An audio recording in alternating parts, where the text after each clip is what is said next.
Ang uban mga igsoon ning ingon nako ba nga Pastor Brad, what if makasugat daw ko og tentasyon nga kana bitong pariha sa nitabo sa ubang mga alagad sa Ginoo or mga magwawali, mga leaders nga nabagsak sila. For example, lalaki nga magwawali, anointed, dinihugan nga alagad sa Ginoo, nabagsak daw kay wa kapugong natintal og babae, minyo na pero natintal. Or babae nga alagad sa Ginoo nga grabe ka anointed, gigamit sa Ginoo effectively, but all of a sudden na fall siya, nabagsak kay natintal og laing lalaki nga minyo sila. No? So what if daw makasugat kog the same temptation nga parihan nila? Kay syempre kabalo naman ang uban, labaw sa tanan ang yawa nga ako sa akong history, sa akong background before, hilig sa guana, no? Kabalo naman sa akong past, no? So niingon na nung tanan ako, what if sugat ko the same situation sama atong mga alaga daw sa Ginoo pero nahagbong. Ang ilang gingon dili kwarta pero kana jong mahagbong sa babae or lalaki, no? Unsa daw akong reaction, unsa daw akong buhaton kung moabot ko ana nga sitwasyon? Sabi niyo mga igsoon, ako na siyang tubagon, daghan ang higayon nga niabot ko diha apan grasya sa Ginoo nagmadaugon ko. Why? Ingani akong lahi-lahi man, no? Pero akong una na mauni. Kung ako ay pasultion, maabot na nako, ang akong reaction is this, mauni. Una, mauni. Kung magpadala ko sa akong pagbati, no? Kung akong i-enjoy ang kalami sa sala about ana igsoon, una sa tanan, akong una-una akong pamilya. Amen. Akong pamilya nga ako asawa na ko anak. No? What if mahitabo na siya niya? Di ba unsa may dungog nga mahimong impact nako as a husband, ingon nga amahan. Okay? Ug unsa may bation sa akong asawa kung mahimo nako na nga nagwali nako, alagad ko sa Ginoo, himaya sa Ginoo tanan. Unya nga maingana, no, makasala kog babae lain nga unsa kay bation sa akong anak. For sure igsoon ibuli gina akong anak, ay mong papa lagi katong maghilig kay mga vlog pang Ginoo, katong magwali, katong ilado kunuhay sigwali prison, pero natintal man to imong papa og babae, nabagsak man to, mao man to imong papa, hilig tog babae, imong papa mao ni kabantay mo, so mabuli ang anak. So mao na yung mindset nako, no?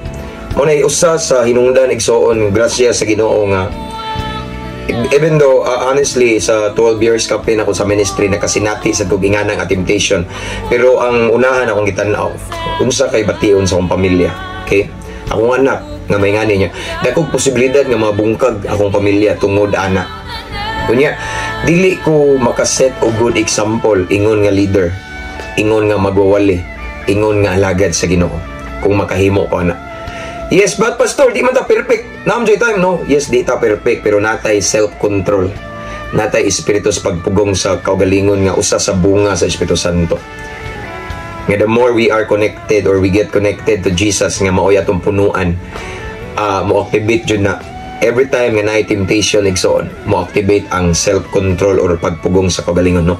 So mauna akong reaction una, no?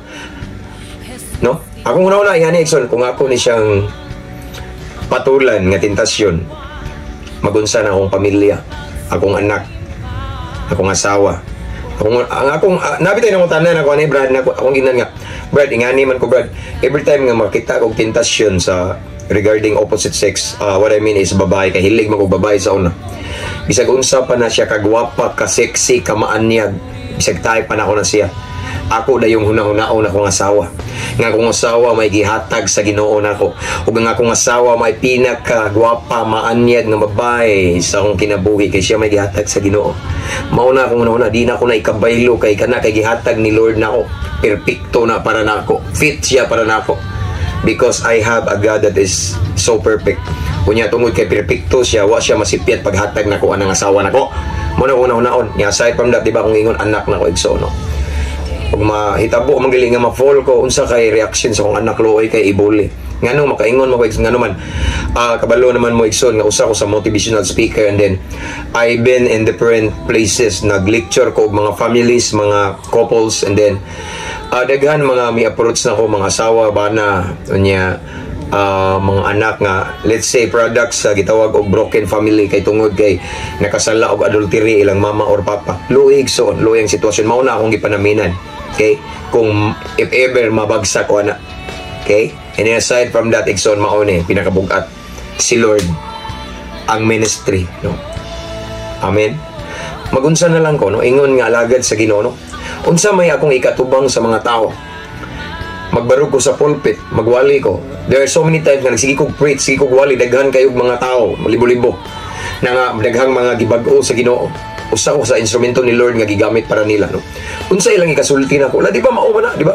Unsa di ba mao man ang isog kay mawali, mao man ang tigwali sa mga pulis, mao man ang tigsudog mga dagkong prison, mao man ang tigwali sa mga adik-adik, mga kriminal, mga drug lord, mga rapist or unsa man mga grabe kada utang tao. Na unsa ba na? Naunay man siya sa iyang giwali, no? Mauna akong usa igsoon nga gibutang sa kong nahuna aside from my family, and then ang ministry nga gipiyal ni Lord nako, and then si Lord mauwawan. Mauna akong giuna, no? If ever mo cross na ko na ang mga the same temptation nga nakababagsak sa mga alagad sa Ginoo, kana akong giuna duha akong pamilya. Sunod ikaduha ang ministry si Lord.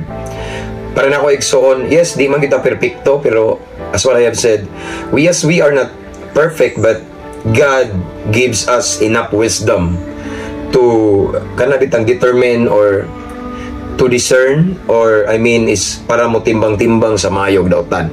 And aside from that, we have self-control. One of the fruit of the Holy Spirit. For me, magudigson, as long as we are connected to Jesus, nga mo atong punuan, di yun na mahitabo nga moabot ang tentasyon nga bisag dagko kayo, di ka makapugong kung naa kay self-control, no? Mao na igsoon nga, mao na nga akong ikatubag about ana nga sitwasyon if ever makasugat ko ingana nga mga temptation nga nakapabagsak sa alagad sa Ginoo, no? Unang-una akong ginuna ang family nako, akong anak, din ang ministry, no? Wa ko ikatubang sa mga karnero nga gipapiyal ni Lord nako. Unsa man matubang unsa man diha ang mga istorya sa mga tao, no? Wow kayo.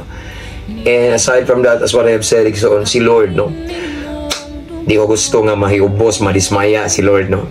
Sa akong ginabuhi, so on more than 16 years in drug addiction, kitagaan kong chance ni Lord nga mabago. So di na ko sayangan akong kinabuhi.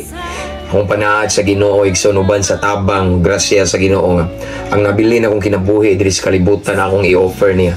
Since iya akong gitagag chance nga matarong akong utok igsoon din, kaning kinabuhi nako dili na niya ako ako ning gihalad sa Ginoo. That is why naningkamot ko nga perminti connected ni Lord, perminti ko magpaduol sa Ginoo, because I know and I believe usa ka adlaw ang yawa gahupo-hupo na ko na sugat makasugat jud kog mga dagkong tentasyon nga posible nga makapabagsak nako.